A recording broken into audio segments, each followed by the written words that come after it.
If society won't punish the guilty, he will. Hello everybody, welcome back to the YS channel. So today we have a box office, or not even a box office, but a late 80s sleeper hit, cult classic, Marvel movie, 1989's The Punisher.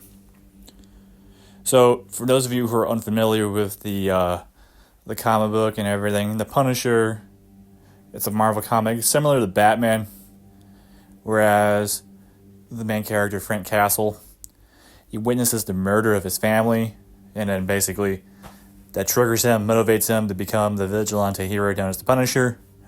Unlike Batman, who doesn't kill his villains, the Punisher kills everybody inside, man. But anyhow, this is 1989's The Punisher.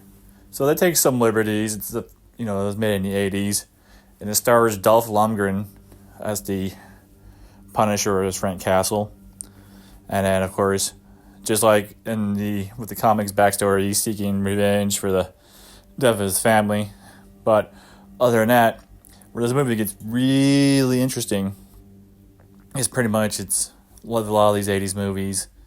It's the atmosphere, the thematics that honestly made a lot of 80s movies fun and enjoyable to watch. So the opening of this movie pretty much sets the tone.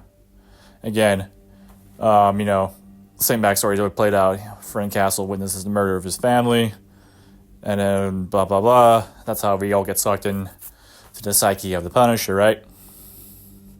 Now, besides from Dolph Lundgren, who obviously plays Frank Castle, we have Louis Gossett Jr., he plays Detective Jake Berkowitz, and he's kind of like, you could call him the Marvel version of like a Jim Gordon-ish type character. He's a police detective, a principled, good-natured, law-abiding cop.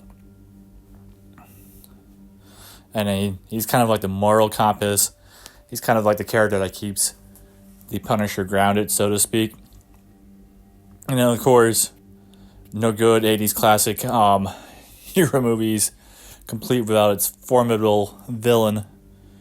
And with the Punisher, we get Gianni Franco, who is obviously one of the top culprits of the Punisher, how would you say, Villains Gallery, Rogues Gallery, yeah, there we go, Rogues Gallery, and he's played by Jeroen Krabbe.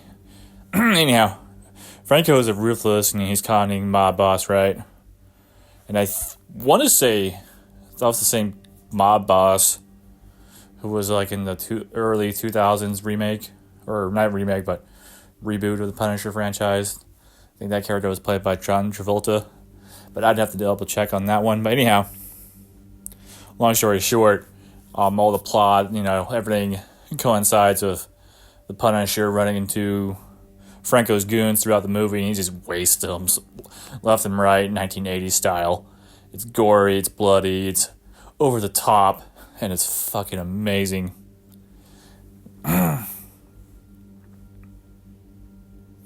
Then, obviously, which is, in case you already haven't figured out from watching this movie, Punisher, the whole plot is, with all the in-between, with all the characters we get to know, is just Frank Castle's one man, and he's just waging his one-man war against Franco's goons, and again, he just wastes them all left and right until we get to the final confrontation, where, again, he gets Franco and fucking, he lives up to the name as the Punisher, right? Now, in addition to that, the Punisher, or Frank Castle, Detective Berkowitz also uncover a conspiracy that runs deep through the criminal underworld, in addition to dealing with Franco's goons. And of course, while they're dealing with this little conspiracy, which pretty much shows that, the city's government and police system is corrupt, what a surprise, Frank Castle also must deal with his inner demons, his PTSD, and his grief of losing his loved ones. And of course, there's a little twists and turns again, 1980s action movie style. You know, it keeps you hooked, it keeps you watching. Now, the one thing I do like about this movie, again, besides the 80s just thematics, for lack of a better word, so honestly, I feel like the action scenes in this movie were well thought out. Now, I won't go as far as saying this is the greatest action movie ever. It's far from it. However, it is also very far from the worst action movie ever made as well. You know, Dolph Lundgren is a very capable, 80s action movie star. He holds his own as this one. You know, I mean, sometimes he's a little bit too, I guess, brooding.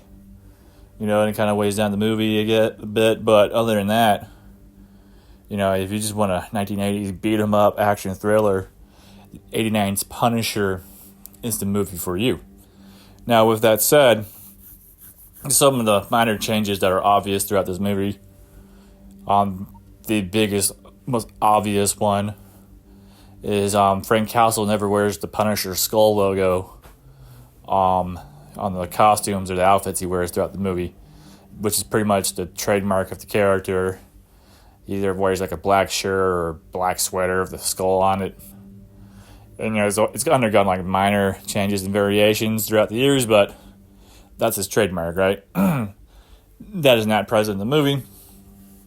And then there's times where, like, the 1980s-ness of the movie kind of makes you forget you're watching a Marvel film. Again, this is a Marvel movie before the MCU, so you know, keep that in mind. And then you look at the history of Marvel movies from the late 80s to pretty much the late 90s, you know, a very poor track record. However, this movie is one of the few exceptions to that.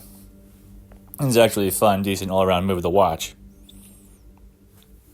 And again, all the thematics, the fun action, the fact that you get Dolph Lundgren just lumbering around, just fucking wasting people, elevates this movie from just simply just being a generic, you know, A to B action, you know, cop thriller, right?